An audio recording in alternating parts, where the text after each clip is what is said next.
Olá, aqui é a Paula Barros e eu ajudo mães católicas a despertarem o hábito da leitura de seu filho entre 6 e 12 anos. E nós vamos falar hoje sobre incentivar o seu filho a ler em cada temperamento. Se você já conhece os temperamentos, tem interesse disso, esse vídeo é para você. Se você não está preocupado com seu filho queira ler, não está preocupado com a educação do seu filho, esse vídeo não é para você. Eu espero que você esteja muito preocupado, sim, como eu, com a educação dos nossos filhos. Bem, eu tenho 6 filhos. O meu mais velho é melancólico, a minha segunda é sanguínea, o meu terceiro é fleumático, a quarta também é fleumática, o quinto é sanguíneo e a caçulinha é colérica. Então, gente, é muito importante a gente saber quais são os temperamentos dos nossos filhos para a gente entender como lidar com eles na educação, na leitura também. Quais os livros que causam interesse numa criança assim, mais agitada, mais impetuosa, com personalidade mais forte? E qual livro a gente pode causar interesse numa criança mais calma, mais tranquila, que também é apática, que não tem muito incentivo? Como incentivar essa criança? Então, vamos falar sobre cada temperamento e incentivando qual livro é mais importante para cada criança. Exemplos de livros, que tipos de livro a gente pode ler com esse tipo de criança de cada temperamento, ok? Então a gente sabe que há várias pesquisas falando sobre temperamentos, né, um tema assim muito interessante. Nós católicos não acreditamos em signos. Por quê? Qual a diferença dos temperamentos para os signos? Os signos já são determinados. Conforme a pessoa nasce, ela é daquele signo e acabou. Se ela não se encaixa, é porque deve ter um ascendente, um transcendente, um descendente, e aí vai, né? Temperamento não é signo, ok? Essa é a nossa primeira questão que nós temos que deixar bem claro. Temperamento não é signo. Signo é determinado conforme a pessoa nasce. E é coisa da astrologia. Coisa que Deus não se agrada. Está escrito lá em Deuteronômio que ele não se agrada, ele abomina quem busca adivinhações e astrologia. Nós não estamos aqui falando de astrologia. Nós estamos falando de estudo que começou lá com um filósofo grego chamado Hipócrates, que nasceu mais ou menos em 400 antes de Cristo. Então ele começou a estudar e identificar. Havia pelo menos 4 tipos de comportamentos que sempre se repetiam nas atitudes das pessoas. Mas a gente sabe que pesquisas recentes agora estão apontando até para 8 temperamentos, que seriam assim mais específicos. Mas nós vamos aqui no raiz, tá? Um temperamento aí que a gente já conhece e que realmente deles saem outros, podem ser ramificados aí, mais específico para cada pessoa. Mas geralmente esse aí é a essência daquela pessoa, é aquele temperamento. E para que a gente quer identificar isso? Não só para nossos filhos, mas como lidar com cada um. Às vezes a gente não sabe, gente, por que essa pessoa é desse jeito? Eu não consigo entender porque eu sou dessa maneira, essa pessoa é de outra. E não adianta que a gente não consegue, o nosso santo não bate, né? Às vezes a gente fala isso. E o que é importante é a gente também nos entender e entender o outro, nos compreender, saber as nossas tendências, né, as nossas inclinações, para que a gente consiga nos controlar, controlar as nossas tendências a alguns vícios, controlar as nossas más tendências e intensificar as nossas qualidades. Então a gente vê a qualidade de cada um e vê o que pode melhorar e como lidar com aquela pessoa com aquele tipo de temperamento e também como segurar um pouquinho a nossa tendência ao pecado, em certos vícios. A gente pode ver, tem gente que tem mais tendência a fazer um tipo de erro, tem gente que tem a tendência a fazer outro tipo de erro. Às vezes para mim é muito fácil não fazer uma coisa e para aquela pessoa é mais difícil. Então por isso que cada pessoa é diferente. Eu tenho aqui 2 sanguíneos, beleza. Nenhum é igual também. Tá? É só um tipo de temperamento. É uma tendência que eles têm. O seu comportamento são parecidos. Mas não quer dizer que aquela pessoa vai ser igual e vai reagir da mesma forma, porque ninguém é igual a ninguém. Então é bom deixar isso bem claro, ok? Então os nossos 4 temperamentos são ligados a 4 elementos da natureza. Então nós temos o colérico, que é ligado ao fogo, o melancólico, que é ligado à terra, o fleumático, que é ligado à água, e o sanguíneo, que é ligado ao ar. Isso é importante a gente ligar ao elemento para a gente entender um pouquinho como funciona cada um, segundo esse filósofo Hipócrates, que estudou o temperamento ligado a esses elementos da natureza. Então vamos começar com o colérico, né? A minha caçulinha é colérica. É uma criança bem forte, do gênio forte, focado nas coisas, quando quer uma coisa vai até o fim e é bem centrado nisso. E tudo que faz, geralmente faz bem feito, faz direitinho e faz do jeito quase perfeito, daquela pessoa que realmente ela tem dom e talento no que ela faz. Ela tem certeza do que ela faz, ela tem autoestima, ela tem determinação. Então, quando a criança é assim, a gente tem que ter muito cuidado com a autoridade. A gente tirar a autoridade naquela criança, porque senão ela vai realmente pegar fogo, né? E o que acontece com o fogo? O fogo tem um lado bom, né? Ele aquece a gente. Você vê num dia frio, naquelas casas de inverno, tem lareira que aquece, é aconchegante. O fogo aquece a gente, né? A gente sente aconchegante. Olha o sol como aquece a gente. É da vida. A gente se sente realmente bem com o sol. Sem ele a gente não tem vida. Então o fogo é muito importante pra gente. Só que o fogo tem que ser controlado. A gente tem que ter, né? Sempre tá com aquela, sabe a fogueira? A gente tá sempre jogando a madeira, alimentando para que aquela fogueira esteja numa, numa altura, numa temperatura boa, para que a gente a utilize, né? Como o fogão a lenha também, a dona de casa que usava fogão a lenha, hoje em dia algumas ainda usam, vai colocando a lenha para ficar na temperatura correta. Agora, o que acontece se essa chama, nós perdemos o controle sobre ela? Aí vai ser um desastre, né? Um incêndio, um fogaréu. Então, quando a criança colérica ela não tem esse direcionamento, quando ela não tem esse controle, ela pode acabar se desviando. E quando ela se desvia, para voltar de novo, para apagar aquela chama, é muito difícil. Então, a tendência dela, sim, tem várias tendências ao fogo, né? As más concupiscências, né? É uma palavra difícil, né? Tendências, assim, a respeito da moralidade também. A gente tem que ter muito cuidado com isso, a curiosidade. A gente tem que sempre estar atento no que ela está assistindo, no que ela está vendo, controlar mesmo. Porque essa criança precisa de direcionamento e ela vai te respeitar se você mostrar para ela que você tem autoridade. Se for uma pessoa que for mole, não demonstrar autoridade, ela vai realmente botar fogo no parquinho. Ela tendência de subir nas coisas, quebrar as coisas, mexer, abrir, ver como funcionam as coisas por dentro. O colérico realmente tem essa tendência. A gente tem que ter muito cuidado e direcionar realmente esse tipo de talento que eles têm para construir, para fazer, para aprimorar as coisas para os estudos. E aí chegamos ao ponto do livro. Qual livro que seria bom para uma criança colérica ler, para a gente incentivar? Livros de heróis, livro que mostra dificuldades que eles vão enfrentar e que eles conseguem superar obstáculos, livros que mostram aventuras de heróis fortes. Então aqui eu tenho um exemplo, né, que a gente leu aqui há pouco tempo, As Crianças da Ferrovia, que eu li com as crianças, né, que tem o Pedro aqui, ele é bem colérico, ele é impossível, aí depois se arrepende do que falou, pede desculpa do que fez. Então eles são dominantes, são manipuladores, a gente tomar cuidado, né? Mas aqui ele vai aprendendo. Aí tem que ver que ele vai controlando o temperamento, ele vai melhorando.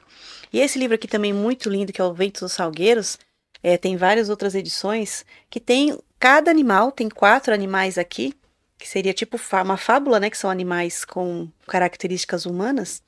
Então, nós temos os 4 temperamentos aqui. Nós temos o sapo, que ele. Até os meninos colocaram adesivo aqui, né? Temos o sapo, que ele é bem colérico, bem difícil de lidar, e teimoso.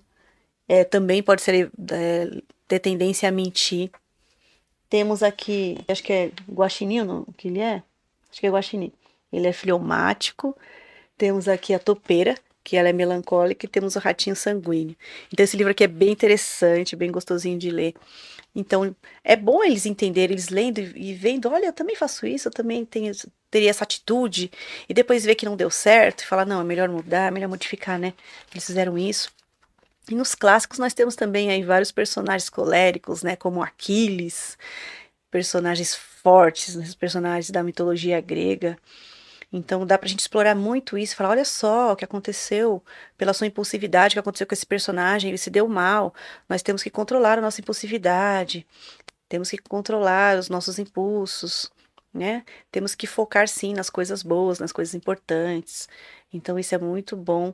A leitura é muito boa para direcionar o colérico a dominar essa impulsividade dele para fazer coisas boas também, né? Transformar esse lado que é criativo, um lado talentoso que eles têm. Vamos direcionar esse lado aí para fazer coisas, construir coisas, montar, fazer atividades de montar, fazer essas coisas que eles gostam. Então, os livros são importantes sim para mostrar para eles como eles lidar com o temperamento. Buscar personagens fortes, sim, mas que aprenderam com o passar do tempo como dominar as suas más tendências. Isso é o que é mais importante, porque a gente vai sempre aprender nos livros, né? Por isso que temos que buscar livros bons, livros clássicos que mostrem realmente a edificação dos personagens. Um santo colérico, São Francisco de Sales, né? Porque as pessoas falavam, nossa, São Francisco é tão amável, tão bonzinho, mas depois eles foram ver que embaixo da mesa onde São Francisco atendia as pessoas estavam cheios de marcas das unhas dele, porque ele controlava aquele nervosismo dele. Ele conseguiu controlar os instintos dele, mas ele controlava e ficava lá apertando a mesa embaixo com tanta raiva que ele estava contida, mas ele conseguiu controlar aquilo, ele conseguia. Então é um santo que superou essa parte de impulsividade do colérico, né? Que ele, quando ele sente raiva é muita. Então, quando ele sente amor é muito, tudo é muito. Então, São Francisco de Sales conseguiu superar essa parte aí colérica dele. Então, aí vamos passar para o temperamento melancólico. O melancólico vem da terra, né? A terra pode ser fofinha, pode ser agradável, pode ser gostosa de apalpar, até pode virar uma areia do mar, né? Que a gente caminha. A terra é muito boa, é muito amável, tranquila, só que ela pode virar uma pedra. E aí a pedra é dura, a pedra é fria. A pedra, ela fica marcas, ela deixa marcas, fica marcado, então ela guarda um pouco de rancor, ela fica atenta a tudo que a gente fala, tem que ter muito cuidado com o que a gente fala com o melancólico, ele vai guardar. E ele pode usar aquela fala para depois. Então temos que ter muito cuidado com isso. O melancólico ele pode ser muito agradável, como uma terra que gera uma planta, gera vida, gera flores, frutos, maravilhosa. Então, como lidar com o melancólico? Como fazer com que ele não se magoe tão fácil e ele fica realmente triste, amargurado por muito tempo, ele sente muito aquilo, né? O colérico também, ele fica marcado, tá, gente? Tem que ter cuidado também com isso. Geralmente eles ficam marcados, o melancólico e o colérico. E aí pode causar a vingança, a pessoa querer se vingar. Então já vem essas más tendências. Mas o lado bom é que o melancólico aceita regras, ele gosta de aprender, ele gosta de estudar, ele vai buscar pessoas que realmente sabem para aprender. Eles não vão aprender qualquer pessoa, eles têm que ter confiança naquela pessoa. Você tem que conquistar a confiança dele para que ele queira aprender as coisas. E também às vezes tirar um pouco do medo. Eles são medrosos, eles têm medo de arriscar. Então a gente tem que sempre incentivar, olha, você tem que estudar isso porque isso é muito importante para que você lá na frente possa se defender desse tipo de coisa, para que lá na frente você entenda, seja crítico, saiba responder às pessoas da maneira correta. Então às vezes eles acabam tendo medo de responder, tendo medo de falar sobre as coisas, com medo de retaliação. Então o melancólico é aquele tipo que vai chorar, se você falar forte com ele, se você gritar, ele vai chorar, ele vai se trancar no quarto. Então a gente tem que ter muito tato para lidar com o melancólico. Uma criança melancólica, ela tem tendência a ficar fechada, a ter autoestima baixa, a ser introvertida. Então nós temos que sempre incentivar, levar para fora, para passear, para conhecer pessoas. Quando ele tem essa intimidade com alguém, aí sim, ele se solta, ele fala, ele fica feliz. Então, e os livros? Quais livros nós podemos mostrar para o melancólico?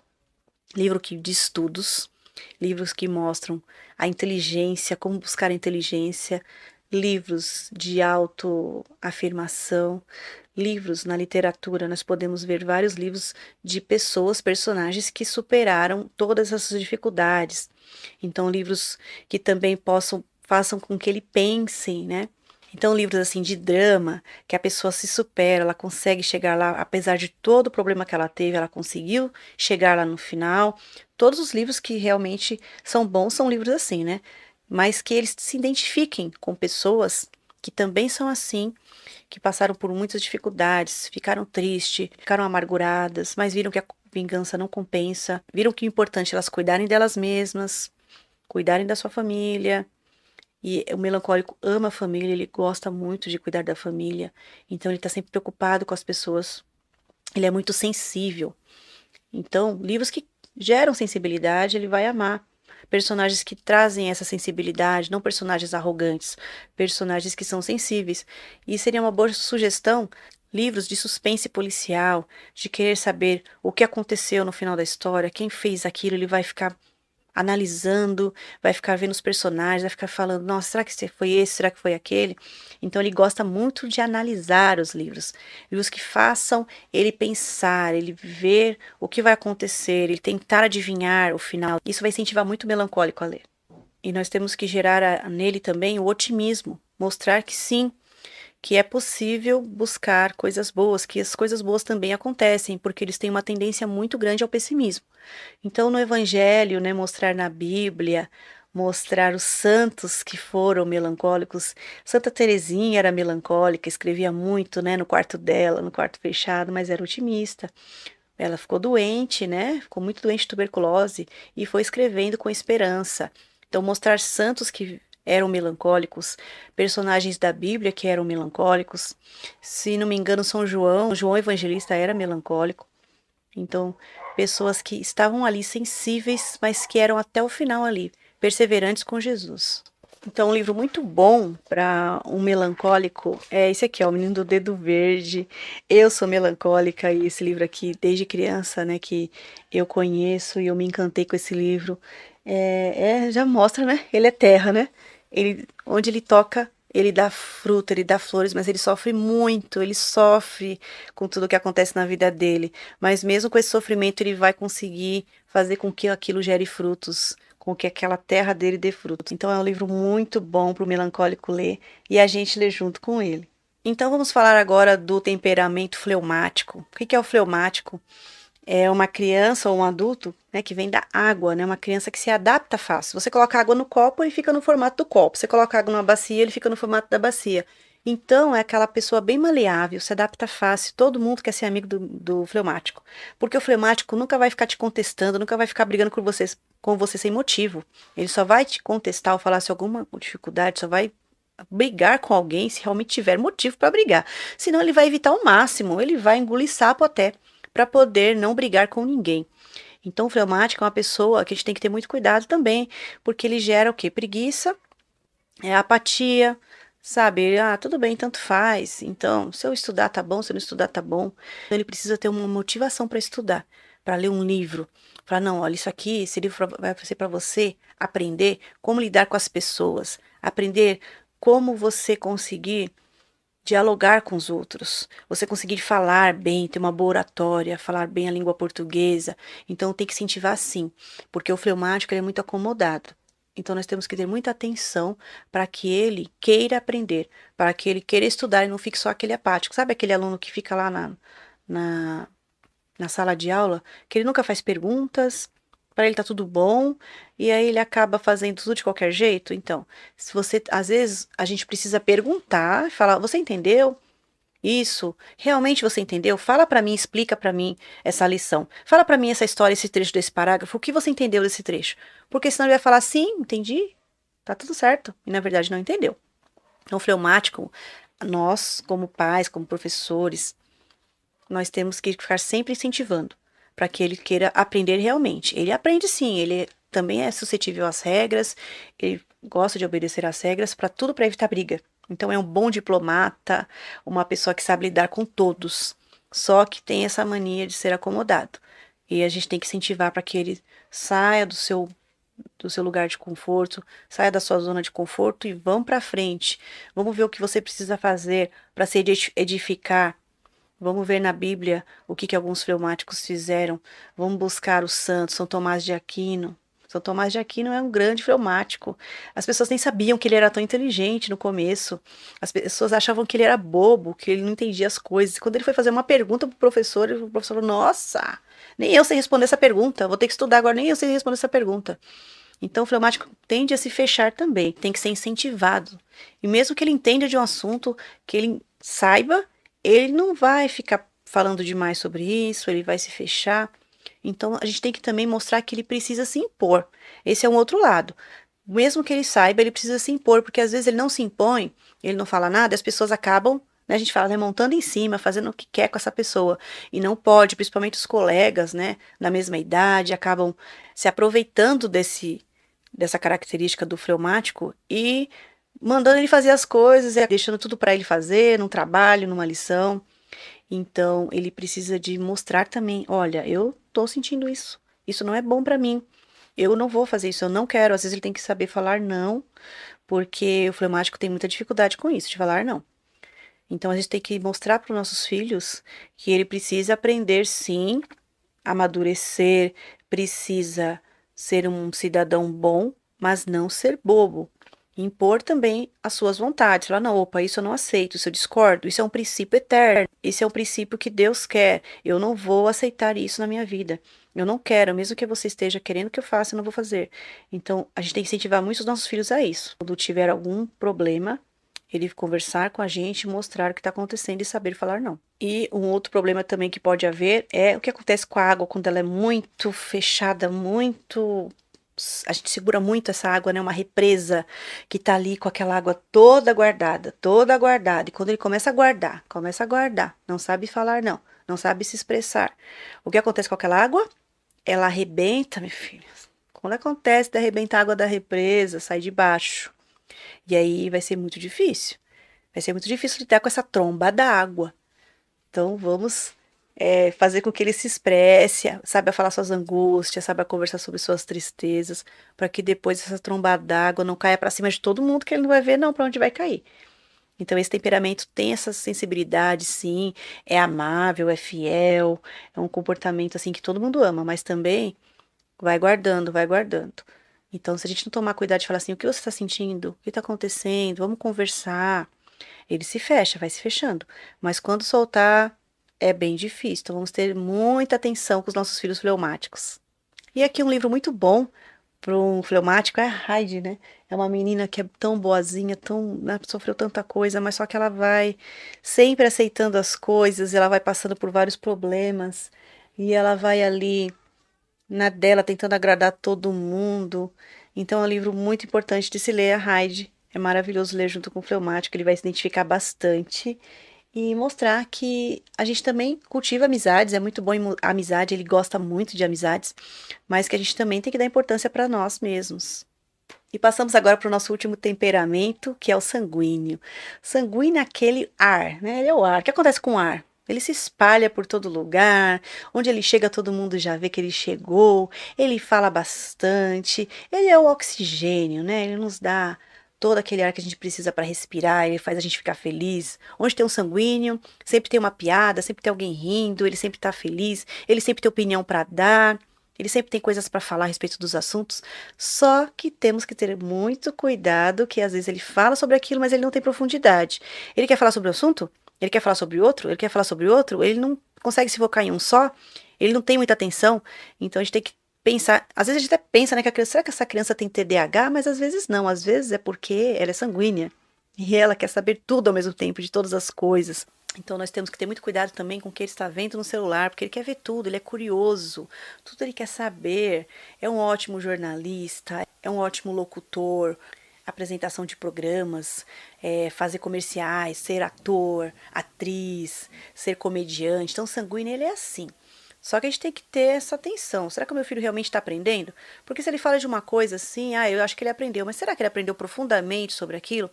A gente tem que ficar toda hora chamando a atenção dele. Olha, aprenda sobre isso. Você realmente aprendeu? Vou fazer perguntas. Você entendeu isso profundamente? Você entendeu o sentido desse texto? O sentido desse parágrafo? O sentido desse capítulo? Vamos ver se você aprendeu mesmo? E façam perguntas. Incentive, ele vai sair do foco, ele vai olhar para a borboleta lá no céu, ele vai olhar para a paisagem. Opa, olha aqui de novo, foca aqui de novo. O sanguíneo tem que estar constantemente chamando atenção para que ele se foque naquilo. E a gente só aprende quando a gente foca realmente, quando a gente tem interesse. Então, além de ele estar focado, nós temos que prender a atenção dele e o interesse, coisas que realmente ele queira aprender. Então, a gente tem que falar: olha, isso aqui é legal, porque olha, vamos aprender ciências, olha como são os peixes, olha porque isso é interessante. Né? A criança já precisa realmente que a gente tenha assim, uma postura que incentive a sua atenção, porque sem atenção nós não aprendemos. Mas o sanguíneo, ele precisa mais ainda. Então nós precisamos, nossa, fazer tudo possível para que ele foque naquilo. Olha isso aqui como é interessante. Então a tendência dele é mexer com o celular, que é mais brilhante, que é mais dinâmico, né? Temos que ter muito cuidado com o celular, com o sanguíneo. E coisas que busquem a sua atenção. Então sempre focar para o lado bom, o lado que por que a gente tem que fazer aquilo, que aquilo é importante para ele, e quando ele realmente se dá conta de que aquilo é importante, aí sim, ele vai se focar. Mas sempre nós temos que estar mediando isso no sanguíneo. Então, o sanguíneo também ele tem que ter cuidado em falar demais, porque do jeito que o oxigênio é importante, um ar poluído também não é bom. Ter muito cuidado com a língua, com o que ele fala, às vezes ele fala alguma coisa sem saber corretamente o que ele está falando. Então, tentar refrear a língua, tentar pensar um pouco mais antes de falar. Nós temos que incentivar os nossos filhos a isso. Então nós vemos o exemplo de São Pedro, né? Um sanguíneo nato, né? Falava, era o primeiro a falar, era líder. Eles têm essa característica de liderança. Então ele fala demais, fala o que não deve. Jesus até falou, ó, o demônio está falando aí na sua língua, cuidado com o que você está falando. Então São Pedro fazia tudo por impulsividade. O sanguíneo também é bem impulsivo, como o colérico. E aí depois quebra a cara. Então a gente tem que ensinar os nossos filhos, ó, pensa um pouquinho antes de falar, senão você pode depois mais pra frente se arrepender. E vamos buscar a tendência a se concentrar mais, a falar sobre coisas boas, a buscar personagens que mostrem que falar demais não é bom, mostrem que eles aprenderam com aquilo.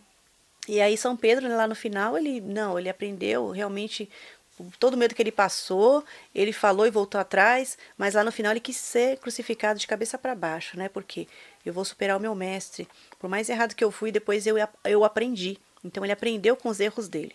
Então nós temos que ter cuidado com o sanguíneo para ele também não mentir, porque fala muito, às vezes conta histórias, às vezes acaba mentindo. E aí temos um personagem aqui importante para falar dele, que é o Pinóquio, né? Então uma sugestão de livro para o sanguíneo é As Aventuras do Pinóquio, né? Porque o Pinóquio realmente ele falava muito, falava bastante. O Pinóquio é um personagem que acaba mentindo para se dar bem, acaba falando muito e acaba lá o nariz dele crescendo, mas depois ele vai aprendendo aos poucos que é importante estudar, né? É importante para a escola, que ele não queria ir também.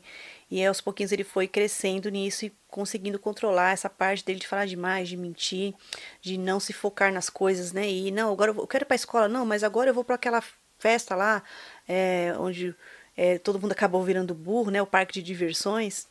Não, mas agora eu vou pro teatro. Então, o sanguíneo, ele tem essa, né? Não, eu quero fazer várias coisas ao mesmo tempo e não foco em nenhuma. E o Pinóquio fez isso. Só que a gente vê aí com o passar do tempo, o Pinóquio foi crescendo e foi se tornando realmente um menino de verdade, né? Por dentro, primeiro por dentro ele precisava se tornar um menino de verdade para depois ser um menino de verdade por fora. Então, o sanguíneo, é bom a gente ler esse livro com ele, o livro do Pinóquio, porque ele vai se identificar bastante e pensar realmente o que é mais importante a ser feito. Então é isso. Nós temos que aprender a lidar com cada temperamento para saber como educar os nossos filhos de uma maneira correta, para saber segurar os vícios deles, saber ensiná-los como lidar com as suas dificuldades, com os seus comportamentos, com as suas tendências, com as suas boas tendências, incentivá-las, as más tendências, como conseguir contê-las. E é muito importante que a gente conheça, sim, o temperamento dos nossos filhos. E utilizando aí nos livros, na literatura, na leitura e na sua educação. E também é importante a gente conhecer os nossos próprios temperamentos, ok? Então, como a gente também vai ajudar os nossos filhos a lidar com isso, a gente também tem que aprender a lidar com os nossos próprios temperamentos, as nossas próprias tendências, nossas dificuldades e as nossas facilidades.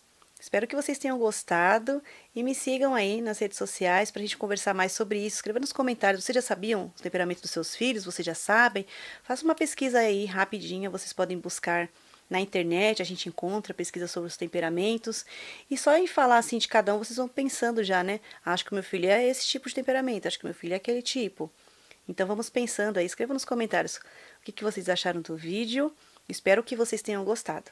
Beijos e até a próxima. Tchau, tchau.